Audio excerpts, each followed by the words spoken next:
with a reason for a WWE release revealed and more. This is Pro Wrestling Central. My name is John, and you're watching the Wrestling Report.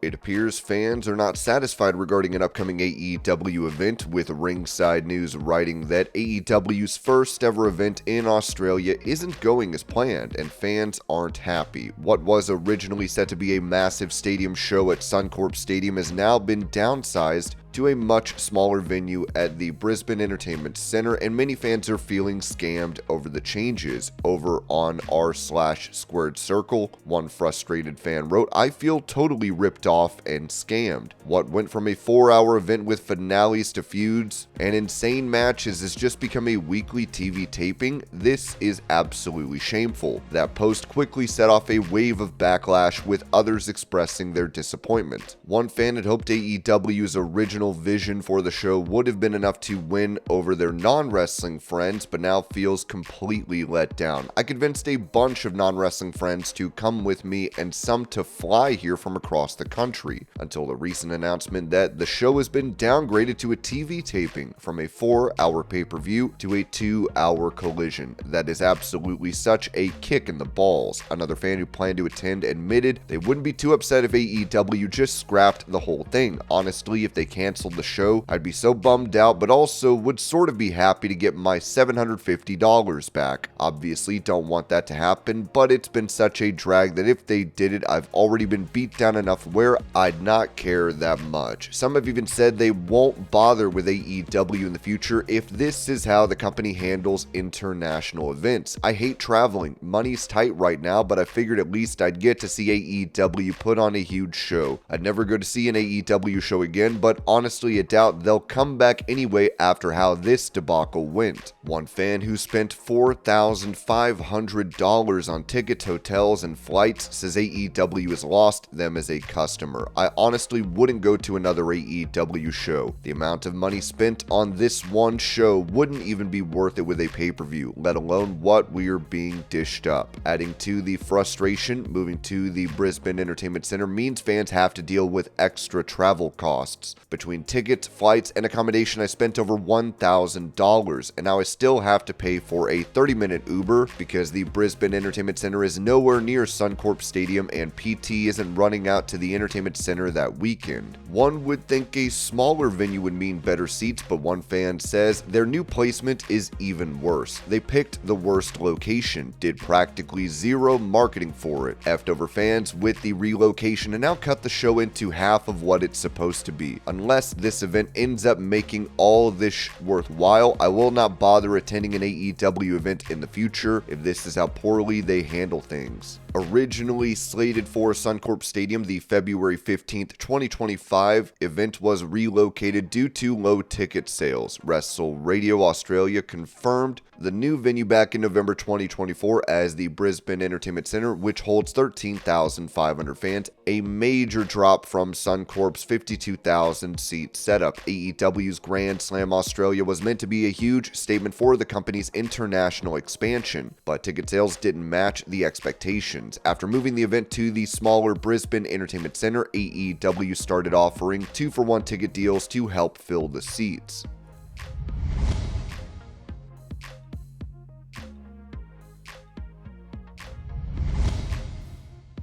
Following a shocking release from WWE, former NXT star Duke Hudson said this in a video on X.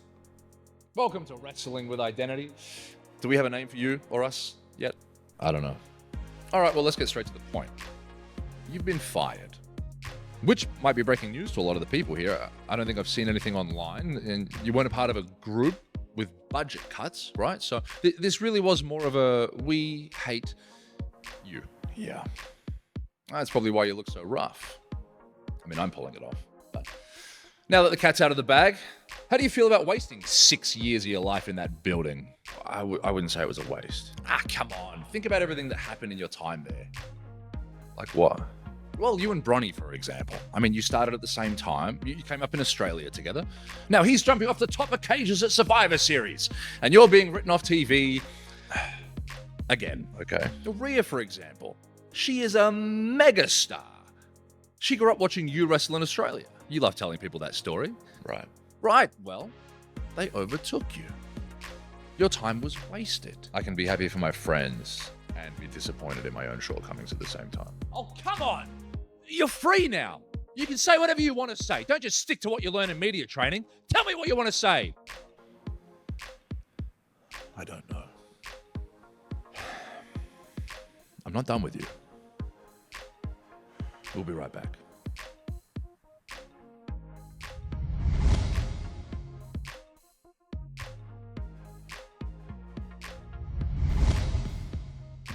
When it comes to the reason for Hudson's release from WWE, Ringside News noted that Duke Hudson's WWE run is officially over, but the real surprise is that it actually ended back in January. WWE quietly released Hudson, and word is just now getting out. One thing is certain, Triple H didn't see him as a major player, which ultimately led to his departure. Hudson, who originally debuted as Brendan Vink, got his first WWE shot in 2019 at an NXT house show before moving to TV in 2020. He briefly appeared on Raw alongside Shane Thorne and even caught the attention of Paul Heyman. During Heyman's creative run on Raw, he saw Hudson's potential, but it didn't take long for Vince McMahon to pull the plug. He had a good babyface comeback. I was a little surprised, but this is the deal. He's 34 years old, and I think the decision was essentially that we've had him in developmental for, what's it been, 6 years, and we just don't think he's, he had his one shot on the main roster, Dave Meltzer